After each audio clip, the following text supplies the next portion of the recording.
Hey there, welcome back to another video. This time around, I'm going to be sharing my thoughts on another music artist, the rapper Drake. Now, I know that Drake's name is mud for a lot of people right now, and there's a lot of controversy associated with Drake because of his beef with Kendrick Lamar and some of the allegations that have popped up, and a lot of the fallout from that beef. But he's still one of the most popular and successful artists of his generation. And I'm going to be discussing him from a total outsider's perspective. I only remember hearing maybe one or two Drake songs before I decided to do a bit of a dive in on Drake for this video. I didn't really listen to all of his discography. I really just stuck with the album that I was asked to cover, and I listened to a album of his essentials, so which were considered to be like his biggest hits from around the time that the album was created. I believe it was an iTunes thing. Um, but before I get around to sharing my thoughts on Drake and some of his work, I would like to give a special shout out to Shine for requesting yet another review. And if there is another music video or a film or a TV show or a topic that you would like to see me discuss or cover in the future, feel free to donate to either my PayPal or to my Patreon or my Cash App. The link to all three is in the video description down below, and I will try to get your request as soon as I possibly can. Now, Drake, prior to him becoming a rapper and a hip hop artist, he was known as being an actor. He was an actor in Degrassi, which is a, Canadian teen sitcom series, and he was also acting in some other things. But he decided to stop acting and pick up the hip hop act, or decided to do some rap in 2010 with his first album Thank Me Later, which was a massive smash hit right out of the gate, which isn't always what happens with artists. Sometimes they take a bit to get going. That really wasn't the case here with Drake. He started out at the top and he stayed at the top for a long time. So after Thank Me Later, he did Take Care in 2011, and it was an even bigger hit than Thank Me Later. And for a lot of people, that is like still his best album. In 2013, he dropped Nothing Was the Same, and that was still another big hit. In 2016, he dropped Views. It was another hit. They got a lot of views when it comes to the music videos and a lot of airplay. And then in 2018, he did Scorpion, and that is the album that Shine asked me to discuss a little more in depth. I didn't mind this album. I thought it was pretty good for what it was. I think there's a little too much filler in this album, though. I think you could have cut out like 5 tracks and you would have been totally fine. And I don't think you really would have lost anything. So the first track of side A, because there's two sides, and each side has like a dozen or more tracks on it. So the first track on side A is called Survival. And I liked it. I thought it was a pretty solid start to the album. I really liked the instrumental track for this particular song. And I think Drake's vocals, his lyrics, his flow, his raps, they're pretty sturdy. They're pretty decent. It's a very short track, but I still would say that it's one of the better tracks on the album. because that instrumental is really good. Track 2 is Nonstop. This is definitely a major highlight of the album. It's got a lot of intense, brash bravado, but it works very well. Another good usage of instrumentals, good hook, good chorus, good beat, overall good flow. So yeah, I would say that that is definitely honestly a banger. Right, that's a really good track. Track 3 is Elevate, and that one I I don't mind. I like it okay. I like the lyrics. I like Drake's particular flow on it, and it's got an interesting beat and instrumental. It's not one I would listen to a lot, but I still liked it for what it was. Track 4 is Emotionless, and Emotionless uses I think it's like a I don't know exactly what the sample is. Yeah, it's excerpts from like Emotions, which is a 12-inch club mix written by Mariah Carey and performed by Mariah Carey. But the thing is, it sounds like a choir.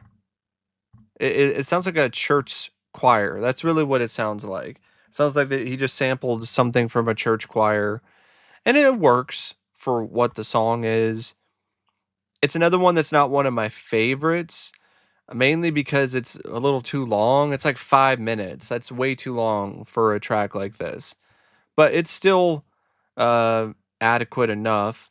Drake definitely is still on his A game here, and it continues the streak of at least some pretty decent, listenable tracks. And then you have track 5, which is God's Plan, which is one of the biggest hits of the album, and one of Drake's biggest hits in general. And I could see why this was such a massive smash hit. It's catchy, it's got a good hook, it's got a good chorus, it's got some great work by Drake when it comes to vocals and the raps and the lyrics, and it's a good pace, and it's not too long of a song. Yeah, this is definitely a track that I think is a major standout of the album. And then track 6 is I'm Upset. It's another one I like. You got that intensity that I do enjoy when it comes to some rap. Actually, I like a lot of that when it comes to rap, I've noticed. I like it to be a little bit more intense and just not necessarily like loud and in your face, but definitely have more of an impact. And I definitely felt that with I'm Upset, with the instrumentals and with Drake's lyrics and the way that Drake handled the overall song. And then track 7 is 8 out of 10. It's another good one. Drake once again is nailing it when it comes to his vocals and doing a good job with the rapping. And it's got some good instrumentals, good hook, good chorus. I don't really like the there's like a lot of chatter at the end of this track. I'm not really big on that, but I still like the song. And then track 8 is Mob Ties. This is another one that was like massively successful and popular from this album. I don't mind it. It's got a good chorus and a pretty solid hook, but I don't like it as much as some of the other earlier tracks on the album and some of the later tracks on the album. But I would still say that for what it is, it's still quite good. Track 9 is the first total miss for me when it comes to the album and Can't Take a Joke. That was one that could have been cut from the album. Very forgettable. Nothing really stands out about it. Didn't really care for it in general. Track 10 is better in Sandra's Rose, mainly because of the sample that Drake used, because it was utilized well. Um, and I'm looking it up here. It says there isn't a sample, but it totally sounds like there is a sample. Like, I don't really buy that there's no sample being used here. Maybe it's not, maybe it's some original piece, but whatever it is, it sounds like it's something from an older song, and it fits really well with the overall vibe and the feel of the track. This is definitely another more R&B infused track, but I don't mind. I really don't mind it when Drake does that. So that was not too bad. And track 11 is Talk Up featuring Jay Z.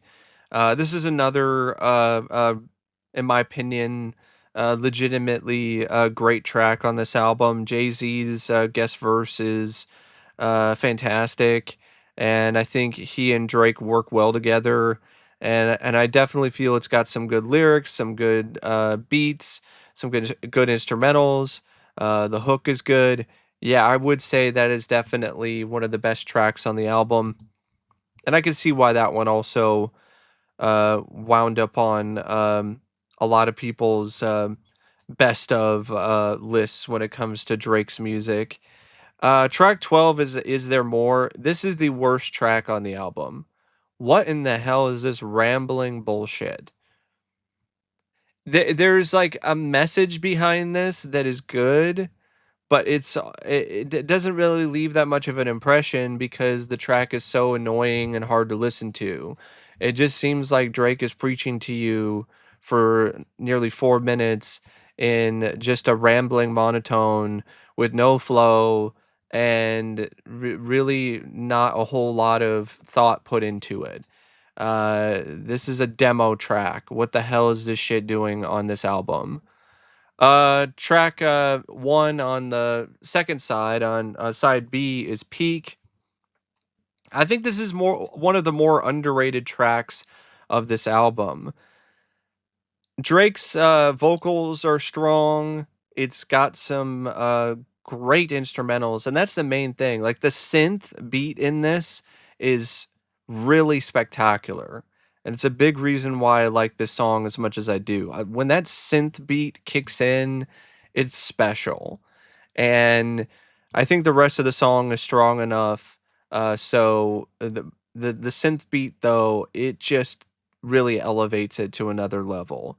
And it's got an overall good flow to it as well. I like it more than some of the other more popular tracks on this side. Like, I like it more than Jaded. I know Jaded is the one that has a bigger reputation, but I personally prefer Peak over Jaded. Track 2 is Summer Games. That was another one that honestly you could have just cut out of the album and not missed anything. The instrumental is okay. Drake isn't the problem on it. Neither is anyone else. If there's anyone that's featured on that track, I don't remember. But it's just a very generic and forgettable track to me. It sounds like a bunch of other songs, a bunch of other rap or hip hop that I've heard a bunch of other times from around the same time period. Track 3 is Jaded. It's another one that I don't mind, but I don't love. Like, I really like Peak. Jaded, I just thought was okay. That's not a popular opinion because Jaded is considered to be a really big track. It was one of the singles on the album, but I'm just honestly just there with that one. And it's not Drake's fault. It's not really anything. It's a little long. I'm not really that into the beat. It's just one of those tracks where the reasons why it works for so many other people doesn't really work as well for me. Track 4 is Nice for What, and this is my favorite track of this album. And it's honestly probably in the top 5 of Drake songs that I've heard. Uh, I love this track. This track slaps. This is such a good song. And it's really a track that is made by the sample. The sample X Factor, which is a song which featured Lauryn Hill doing the vocals, and like that sample is just so good, and it just works so well with everything in this song. And I really like the fact that this is like a track where Drake is really giving a shout out to the ladies. You know, that's something different, and he does it in a very respectful way and makes a banger song out of it. that I think both the men and the women can really groove to and really get into. And yeah, I love that track. I've listened to that track like on repeat for the past like couple days. Like I really, really like that track. And I think Drake's really good on it, and I love the instrumentals, and I just love the flow and the beat and the lyrics. It's just such a good song. Now, track 5 is Finesse. It's another good one, another slower R&B track, but it works mainly because of the chorus, and it's got some good lyrics. And Drake's vocals are at least above average. Um, I would probably say, other than a couple more tracks that I'm going to talk about pretty soon, that's one of the last good tracks on this side, because after Finesse, it really starts to fall off. This is where you get the bulk of the filler tracks for me. Track 6, Ratchet Happy Birthday. It's Ratchet, and it needed to be cut from the album. Like, what was this? This is just uh, Drake singing Happy Birthday. Just cut this shit out. Like, what the hell?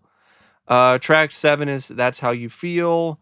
Another one that I really don't feel that much about other than Indifference, because it's so forgettable. Track 8 is Blue Tint. Another one that really did nothing for me. Didn't even like the guest verse. Just not really that good of a track.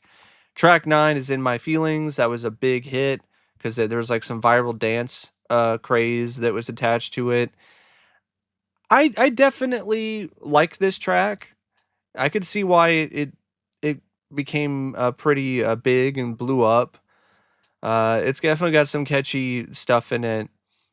Kiki, do you love me? Da da da da. Yeah, like, so I could definitely see why that was a track that got some serious airplay and became one of the bigger successes from this album.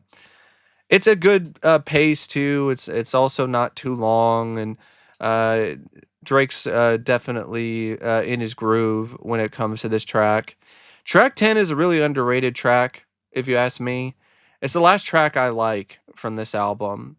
It's called "Don't Matter to Me," and it features a Michael Jackson sample on it, and it's actually used really well when it comes to the Michael Jackson song that's utilized in the track. So yeah, it's definitely, in my opinion, one of the more overlooked tracks because of how Michael Jackson's vocals are incorporated into it, how it blends with Drake and what he's doing with the track, the instrumental. Uh, it's it's a good one. Track 11 is After Dark featuring Static Major and Ty Dolla Sign. I didn't like this track. I know there's people who are fans of this one. I wasn't as big on the guest verses by Static Major and Ty Dolla Sign, and Drake was just kind of there. And to me, that is a track you could have cut out of the album, but that's just me personally. And the last two tracks, Final Fantasy and March 14th, are definitely tracks that should have been axed.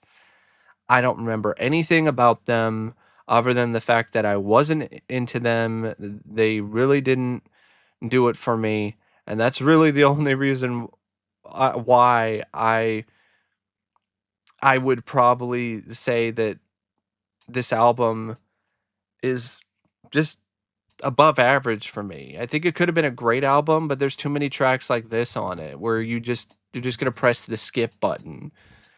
But it still has some really great bangers on it. Um, and some underrated tracks. So it's still good. I mean, like for the first 8 tracks, it's all solid stuff on the first side. And then it kind of veers off with Can't Take a Joke and Sandra's Rose, I Don't Mind. So then it picks up, around there. And then you got like Talk Up, and then it dies at the end with Is There More, which is the worst track on the album, and honestly might be one of the worst Drake songs I've heard. It really does suck that much. But then you got, really good tracks on side B, like Nice for What and Peak and Finesse and In My Feelings.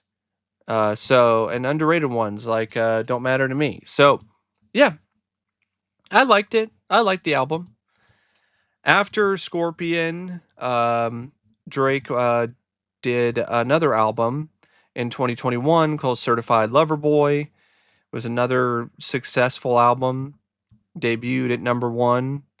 And in 2022, he did Honestly Nevermind, debuted at number one again. And then he did For All the Dogs in 2023. And that one also is still debuted at number one. And then he did like a collaboration recently with Party Next Door, which is a recent album that Drake was a part of. And that still debuted at number one. And it wasn't even his album. And that was after he was supposedly canceled and dead and buried um, after his beef with Kendrick. Now, when it comes to some of his other songs that I listened to on the Essentials album that I want to mention, um, there are quite a few that I definitely did like and did find to be pretty memorable. Forever, I mean, that's a great track with, I mean, Kanye and Lil Wayne and Eminem on it. Over, I really like that one. I like Find Your Love. Fancy, I also liked. Headlines is a really good one. Uh, Take Care is good. Crew Love, I really enjoyed because it's got The Weeknd, who's honestly, I would say one of my favorite artists right now. I really like The Weeknd. Started from the bottom. I have a soft spot for that because it was used in a hilarious fashion in an episode of Broad City, which is a show that I enjoy. Started from the bottom, now we're here. Yeah, like whenever I hear that song, I just think of Abby and Alana just doing their silly stuff when they thought that they made this crazy amount of money, but it was just a small amount, but they're just exaggerating like they're now millionaires or something. And it was like the whole start of the episode was a straight up parody of rap music videos too. So it was a lot of fun. I would highly recommend checking that out if you haven't already. And then another one I want to mention is Hold On We're Going Home. Love that track. It sounds like The Weeknd is doing it, and there's a reason for that because The Weeknd did help Drake with that song. So there's a reason why it has Weeknd vibes. And there's some other ones I liked. I liked Energy, Hotline Bling, Jumpman, One Dance, Controlla. I also got into Passion Fruit, God's Plan, Nice for What. I'm upset. Don't matter to me. In My Feelings, nonstop. Money in the Grave wasn't too bad either. Tootsie Slide, and I think that's really the last one that I really, because I didn't like Slime You Out. I know that was a pretty big hit, but I just don't like that song. I wasn't really big on First Person Shooter either, and I haven't really listened to anything from Sexy Songs for You yet. And speaking of First Person Shooter, I might as well start talking about the Kendrick and Drake beef and share my thoughts on it. The beef started arguably even earlier than it officially did. Drake did I think he did like a song or something, and it pissed Kendrick off, and sometime in 2013, and Kendrick has just been kind of simmering ever since. And then Drake and J. Cole did this song, First Person Shooter. And J. Cole said a lyric mentioning the big three, which is himself, Drake, and Kendrick. And Kendrick took offense to that and just started taking shots at Drake. And then, of course, Drake fired back. J. Cole did a really ill advised diss track himself that was so bad that he deleted it and basically took himself out of the beef because he did such a poor job. And to me, this entire beef is stupid. I know I'm not the type of person who should probably maybe be the voice of reason when it comes to this kind of thing because I'm not some kind of rap or hip hop expert by any means. But from an outsider's viewpoint, this is fucking stupid and petty and lame as hell. The reason why Kendrick started this is because he was considered to be one of the best rappers in the game in that lyric, but they didn't call him the best ever. That is petty fucking bullshit. And I thought it was going to be like a bigger reason for why the beef started. And I'm like, that was it? That was the only reason why all these diss tracks started happening and people started burying Drake and then calling him a pedo and having all these allegations and shit come out is because Kendrick was miffed that he wasn't called the greatest rapper. What? I mean, I honestly, it's dumb. Now, when it comes to the allegations, nothing is proven yet. So I'm not going to go out here and call Drake a pedo because there's no actual evidence that he is. There is some things that are concerning, like him spending time with Millie Bobby Brown when she was underage. But according to Millie, nothing really ever happened. But that is definitely concerning and raises some red flags. There's this other video, I think, from way back in the day when he says something about some girl in the audience. And I think she happened to be like 17. And that's a bit sketchy as well. But I mean, let's be honest here. There isn't probably that many artists or entertainers left who aren't really sketchy in some way. So Drake is no different when it comes to that. So I'm not really gonna make any final judgments on him or say anything like what I've been hearing other people say about him, calling him a pedo and this and that, until I actually see more evidence that he's guilty of the things that he's being accused of. The only thing he's really guilty of to me is being just being a selfish a clod lately. Just being just totally up his own ass, letting his fame really go to his head. And from what I've listened to in terms of some of Drake's best tracks and from Scorpion, he's undeniably talented. The man knows how to create some really good tracks, and he's a decent enough singer. Not the best, especially not live. Definitely uses a lot of auto tune to help cover up his flaws in that regard. And he's not the greatest rapper of all time, but he's good enough.